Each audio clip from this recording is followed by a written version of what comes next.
আসসালামু আলাইকুম। আমি খায়রুল ইসলাম বলছি। কেমটেক ISP solutions, কেমটেক IT training institute, কেমটেক newly launch Tyler টেকনোলজির পক্ষ থেকে আমরা পুরো বাংলাদেশে ইন্টারনেট সার্ভিস প্রোভাইড যারা করছে তাদের আইএসপির সেবার মান উন্নয়নে ডেডিকেটেড নক টিম দিয়ে সার্বক্ষণিক টেকনিক্যাল সলিউশনগুলো করে যাচ্ছি। ইতিমধ্যে আমরা পুরো বাংলাদেশে বেশ কয়েকটা জেলায় আমাদের সার্ভিস ছড়িয়ে ছিটিয়ে আছে।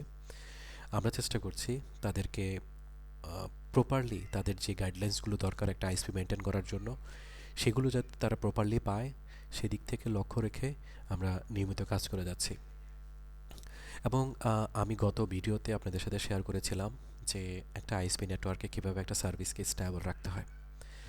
তো সার্ভিস স্টেবল রাখার বিষয়ে সবচেয়ে সর্বপ্রথম যে বিষয়টা আসতেছে সেটা হচ্ছে আমরা আমরা যে ধরনের ডিভাইসগুলো ইউজ করব, যেমন সেটা হতে পারে কোর রাউটার, ডিস্ট্রিবিউশন রাউটার, সেটা হতে পারে কোনো একটা ওয়েলটি, এগুলো ভালো মানের ওয়েলটি আমরা ইউজ করব। কোর কোর সেক্টরটাকে আমরা ভালো করে ওইটাকে সাজাবো, ভালো ডিভাইস দিয়ে করব। আমরা প্রতিনিয়ত ব্যান্ডউইথটাকে চেক করব, স্পেশালি পিক টাইম। আমাদের ওই সময় কোনো ধরনের পিং লস এবং ল্যাটেন্সি হাই হয়ে যায় যে কিনা ওই বিষয়টা আমাদেরকে খেয়াল রাখতে হবে। এবং নেটওয়ার্ক স্টেবল নেটওয়ার্ক স্টেবল থাকলে আপনার 50% কমপ্লেন এমনিতেই কমে যাবে। আমি আরও বলছিলাম যে একটা আইএসপি কীভাবে দিতে হলে, একটা আইএসপি সার্ভিস যখন আমরা দিতে যাব সেই ক্ষেত্রে আসলে কোন কোন জিনিসগুলোতে আমাদের মনোযোগ থাকতে হবে। সর্বপ্রথম আমি বলেছিলাম যে নেটওয়ার্কটাকে স্টেবল রাখা, এই বিষয়ে আপনাদেরকে আমি এর আগেও ভিডিওতে বলেছি, আজকে আমি একটু টাচ করে দিলাম। আজকে আমরা যেটা দেখব যে প্রপার মনিটরিংটা করে আমরা আসলে কীভাবে সার্ভিসটাকে এনশিওর করতে পারি। প্রপার মনিটরিং বলতে বোঝাচ্ছে যে আমাদের কোর রাউটার, ওয়েলটি অ্যান্ড হচ্ছে এই যে ডিভাইসগুলো আমরা ইউজ করছি, এমন হতে পারে আমাদের কোর রাউটার এবং ওয়েলটি আমাদের 8-10টা হতে পারে।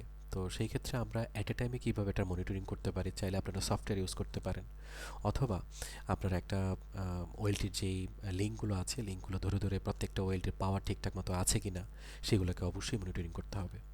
এবং নিয়মিত চেষ্টা করবেন যাতে পুরো নেটওয়ার্কের একটা ডায়াগ্রামের মধ্যে থাকে, যাতে করে যেই কোনো সময় আপনার প্রবলেমটাকে আপনি ইজিলি আইডেন্টিফাই করতে পারেন। মনে রাখবেন, একজন নেটওয়ার্ক অ্যাডমিনিস্ট্রেটিভ সবচেয়ে সহজ উপায় প্রবলেমটাকে আইডেন্টিফাই করতে পারে একটা নেটওয়ার্ক মনিটরিংয়ের মাধ্যমে।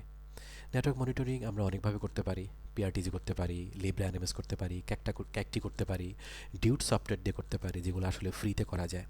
সো আজকে এই পর্যন্ত।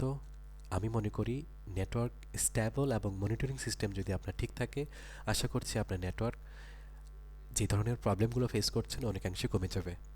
আজকে এই পর্যন্ত। নেক্সট কোনো ভিডিওতে দেখা হচ্ছে। আল্লাহ হাফেজ।